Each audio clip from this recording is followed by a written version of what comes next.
Valideyn, mənim anamın bir dənə zəngi mənim üçün dünyanın bütün səslərindən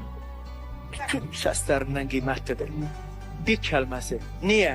Çünki mən görmüşəm ki, mənim valideynim mənə, mənim ailəmə, mənim balalarıma, mənim qardaşıma, bacıma, balalarına, bacımın balalarına, yoldaşına, bütün nəslinə, kökünə necə şam kimi, necə birləşdirici mövqeydə olubdur.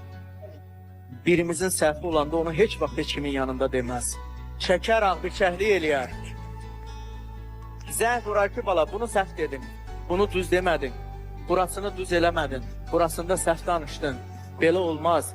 Qardaşınla maraqlan, bacınla maraqlan, onun balasına eləmək lazımdır, bunun balasına hamımıza hörümçək toru kimi bax beləcə hörübdür. Hörümçək toru kimi.